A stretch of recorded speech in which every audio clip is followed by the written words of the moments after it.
Oke, selamat siang. Kenalkan, nama saya Yugo dari BT Smart Tech Solution Internasional. Di sini saya akan menyampaikan beberapa materi mengenai operasi keselamatan drone pertanian. Ada beberapa konteks yang dibahas dalam operasi drone pertanian ini, ada 6. Pertama kemungkinan cedera yang disebabkan oleh drone. Yang konteks kedua, persyaratan manajemen untuk drone pertanian. Yang ketiga, spesifikasi operasi aman. Yang keempat, spesifikasi operasi aman terkait listrik. Dan yang terakhir, beberapa tips penting untuk pengoperasian drone pertanian. Konteks yang pertama yaitu kemungkinan cedera yang disebabkan oleh drone. Nah, drone pertanian ini ada yang ada dua drone pertanian ada dua fungsi, multi rotor dan atau drone lainnya terbang dengan menggunakan baling-baling atau yang disebut kita propeller yang berputar dengan kecepatan tinggi. Terlepas dari bahan pembuatan, semua baling-baling sangat merusak dengan kecepatan tinggi. Jadi pada intinya drone yang menggunakan baling-baling dengan pemutaran cepat itu pasti berisiko tinggi yang sifatnya merusak. Nah, di sini ada kekuatan destruktif drone kecil yang bagaimana tingkat kerusakan dengan uji coba cangkang telur. Ini salah satu contoh kerusakan yang diakibatkan oleh baling-baling drone itu sendiri. Nah, ini yang kedua, kekuatan destruktif drone kecil, yaitu menggunakan salah satu contoh daging. Salah satu bagaimana efek dari baling-baling drone itu sendiri, dan seperti gambar di sini yaitu sebagaimana tingkat kerusakan yang ditimbulkan oleh baling-baling drone itu. Nah, dan yang ini salah satu cedera akibat baling-baling drone itu. Bagaimana akibat dari baling-baling itu sangat parah, sangat mengerikan. Dan ini adalah kerusakan dari drone pertanian, daging akan terpotong. Dan ini foto kerusakan yang ditimbulkan oleh drone pada buah jeruk. Tindakan yang dilarang dalam penggunaan drone pertanian. Yang pertama itu baling-baling yang berputar berisiko jangan mendekat, atau minimal dari drone itu 6 meter. Tidak boleh mengoperasikan drone pertanian ketika ada orang di lapangan untuk menghindari cedera atau hal-hal yang tidak diinginkan. Konteks yang kedua yaitu dilanjutkan persyaratan manajemen untuk drone pertanian. Manajemen pembatasan penerbangan drone. Salah satu standar di negara Cina yaitu wilayah udara terbang opsional drone pertanian di bawah ketinggian sebenarnya 30 meter dan harus terbang di atas area pertanian, kehutanan, dan peternakan. Dilarang terbang di wilayah udara seperti 1. Zona perlindungan izin bandara atau area airport dalam jarak 1000 meter di atas zona terlarang militer atau di area sekitar kawasan militer. Di atas pembangkit listrik dalam jarak 100 meter, gardu induk atau pompa bensin, stasiun besar dan menengah, dermaga, pelabuhan, aktivitas besar, dan daerah lainnya, untuk menghindari terjadi hal-hal yang tidak diinginkan. Dalam jarak 500 meter di atas kereta api atau kecepatan tinggi, dan kedua sisi dalam jarak 200 meter di atas kereta api biasa dan jalan nasional dan kedua sisi. Nah, ini ada beberapa situasi atau kawasan yang tidak diperbolehkan di negara Cina. Salah satu contoh. Nah, di sini ada selalu mengutamakan keselamatan penerbangan. Jadi tidak bisa sembarangan untuk menerbangkan drone pertanian ini. Ada beberapa areal atau kawasan yang dilarang, khususnya untuk lahan pertanian saja ataupun perkebunan atau kepentingan yang tidak jauh-jauh dari pertanian. Saat menerbangkan drone ini selalu ingat aturan berikut. Ada beberapa aturan yang selalu harus diingat dalam pengoperasian drone ini, yaitu jauhi area sensitif seperti bandara, politik, militer, dan lain seperti yang saya sudah jelaskan sebelumnya. Yang kedua itu jauhi keramaian dan padat. Jadi setiap kita mempersiapkan untuk terbang atau take off itu pastikan area itu sudah safety, tidak ada kerumunan ataupun orang-orang yang ingin menyaksikan bagaimana kecanggihan teknologi ini. Yang itu jangan terbang di atas orang atau menggelantungi drone itu. Yang ketiga, jauhi gedung-gedung tinggi untuk mengantisipasi crash. Yang terakhir, jangan melebihi batas ketinggian drone. Jadi sebelum terbang itu pasti kita sudah mengatur parameter di remote berapa ketinggian yang akan ditentukan dan lahan tanaman yang akan diaplikasikan. Selalu utamakan keselamatan penerbangan, itu yang paling penting. Nah, di sini ada beberapa setiap ingin menerbangkan drone pertanian ini harus memiliki lisensi. Seperti ini contoh lisensi untuk laki-laki dan perempuan. Ini ada salah satu contoh yang berada di negara Cina. Sertifikat pilot pertanian ini berdasarkan peraturan manajemen pilot UAS sipil di Cina. Drone pertanian termasuk dalam kategori 5. Ini berarti pilot-pilot drone pertanian harus memiliki lisensi pilot kategori 5, tidak boleh dari di bawah 5, atau sertifikat kualitas yang dikeluarkan secara independen. Jadi kita ini sebelum bisa menerbangkan drone pertanian harus memiliki lisensi untuk dipercaya bagaimana tingkat keamanannya atau mengurangi tindak kriminal atau kejadian yang tidak diinginkan, untuk mencari keamanan sesama operation atau sesama petani juga yang ingin menggunakan drone pertanian ini. Jadi tanpa lisensi pilot, drone pertanian ini salah satu contoh yang ada di negara Cina dan kita akan memiliki untuk di negara kita, yaitu Indonesia. Anda tidak akan dapat mengakses subsidi, klaim asuransi dan layanan lainnya. Nah, yang konteks yang ketiga yaitu Safe Operation Specification for Agriculture Drone. Itu ada pastikan keselamatan operator. Nah, di sini yang perlu kita tekankan pada operator drone, kita harus kualifikasi operation. Operator harus menyelesaikan pelatihan operasional yang sesuai untuk mendapatkan kualifikasi operasional yang relevan.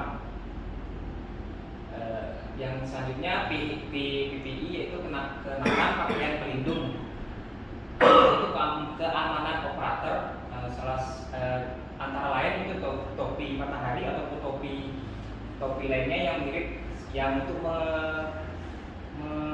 mengamani untuk kepala kita, untuk terjauh dari sinar matahari atau paparan pestisida nantinya. Tidak lain juga masker, kacamata pengaman, sarung tangan, karet, dan sepatu boot untuk melindungi diri Anda. Ataupun jaket untuk tidak terkena sinar matahari langsung. Yang ketiga itu penggunaan pestisida yang aman, menggunakan toksisitas pestisida dan memahami potensi risiko pestisida terhadap manusia dan lingkungan. Dan yang terakhir, menjaga jarak aman dari drone. Selalu jaga jarak aman lebih dari 6 meter. Tujuannya apa? Karena nanti kalau kita tidak dekat itu bakal terjadi insiden yang tidak diinginkan. Selalu jaga safety.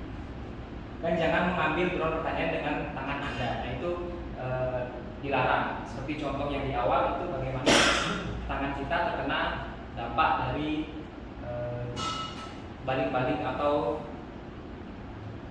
hasil dari kejadian yang tidak diinginkan. Selanjutnya, pastikan keamanan orang lain juga. Tidak mementingkan keamanan kita, dan harus kita perhatikan keamanan untuk orang lain. Itu seperti jaga jarak terhadap orang lain atau sekitarnya. Mereka tidak bisa terbang di atas orang lain atau lepas landas dan mendarat di jalan. Selanjutnya, hindari orang dari area operasi. Apabila area operasi harus bebas dari orang-orang yang tidak penting, bertujuan untuk mencegah potensi kecelakaan. Dan ketiga, jangan mengambil risiko selama di demonstrasi. Ada biasanya kita melaksanakan demonstrasi itu tidak jauh, pasti ada yang partisipasi ataupun antusiasme itu tinggi, jadi penonton itu pasti banyak kalau melakukan demonstrasi. Jadi sebelum demonstrasi kita perhatikan dulu area sekitar kita sudah aman atau orang-orang yang sudah safety. Jadi jangan melakukan gerakan berisiko atau memamerkan keterampilan kita saat menerbangkan drone. Selalu jaga jarak aman antara orang dan drone dan area sekitarnya. Dan yang ketiga, OTS-3 jadwalkan jam kerja yang wajar. Jadi saat pekerjaan pengoperasian drone ini harus kita atur dari jam siang hingga jam semalaman. Jika sehari perlindungan pengoperasian drone secara instan, sehingga operator haruslah beristirahat pada siang hari. Jangan beroperasi secara terus-menerus, itu akan membahayakan diri kita sendiri dan mengabaikan kesehatan para operator, menyebabkan kesalahan. Dan yang kedua, hindari operasi semalaman. Hindari operasi semalaman, jangan pernah mengendarai mobil setelah melakukan operasi semalaman untuk mencegah kecelakaan yang disebabkan oleh kelelahan. Dan yang konteks ketiga, empat, nah ini ada beberapa kasus cedera karena operasi yang tidak aman yang terjadi di negara Cina. Pada bulan September 2018, Shen yang orang yang bernama Shen lepas landas dan mendaratkan drone pertanian di jalan. Dan Liu yang sedang dalam perjalanan pulang dari kantor menabrak drone-nya dan tubuh selokan dan terluka parah. Chen dibawakan melakukan kejahatan oleh jaksa penuntut setempat. Jangan lepas landas dan mendarat di jalan yang ramai. Lanjut konteks yang keempat, spesifikasi operasi aman terkait listrik. Nah, di sini kita harus memperhatikan diameter kawat yang akan semakin besar diameter kawat, semakin kuat kapasitas bebannya. Jadi diingat, semakin besar diameter kawat, semakin kuat kapasitas bebannya. Jangan pernah menggunakan kawat tipis untuk beban besar. Jadi jangan sembarangan untuk memilih diameter kawat. Nah, di sini ada beberapa parameter model drone yang dipergunakan, antara ada T1620, T30 charger, T10, T20 dan T40 charger. Jadi pada intinya overlanding akan menyebabkan kawat terbakar. Jadi kalau semakin besar bebannya, kita tidak boleh perkecil kawatnya. Jadi sesuai dengan kapasitas bebannya. Nah, ini ada yang keempat, tegangan pengaman untuk tubuh manusia. Tegangan pengaman untuk tubuh manusia itu kurang dari 36 volt. Satu daya 222 volt dan 380 volt yang umumnya dalam hidup memiliki risiko fatal bagi tubuh manusia. Nah, di sini ada salah satu contoh drone T30 dengan adalah serat karbon dan aluminium, mereka konduktif daripada isolatif. Selanjutnya, hindari benturan pada kawat listrik. Nah, di sini yang sering kita jumpai di beberapa kawasan pertanian, persawahan ataupun perkebunan pasti sering dilalui oleh kabel-kabel listrik seperti supet dan lain-lain. Survei lingkungan sebelum operasi ini diperhatikan kabel dan yang listrik. Jika bekerja di malam hari, ingatlah untuk melakukan perencanaan rintangan di siang hari untuk menghindari tabrakan dengan kawat listrik atau kabel atau tower listrik itu, atau yang sering kita sebut supet. Untuk pengoperasian di sekitar saluran transmisi perlu menjaga jarak diwati-wati 6 meter atau 10 meter untuk menghindari menabrak saluran transmisi. Jika belum mengenai saluran tegangan tinggi, ingatlah untuk tidak menanganinya sendiri dan bahaya hidup karena drone bersifat elektroduktif, hubungan profesional perusahaan cabut daya atau menanganinya. Jadi harus ada penanganan oleh profesional jika menabrak saluran listrik untuk menghindari hal yang tidak diinginkan. Nah, ini ada salah satu contoh video bagaimana drone ini crash terkena tiang listrik, bagaimana dampak yang ditimbulkan. Presiden play.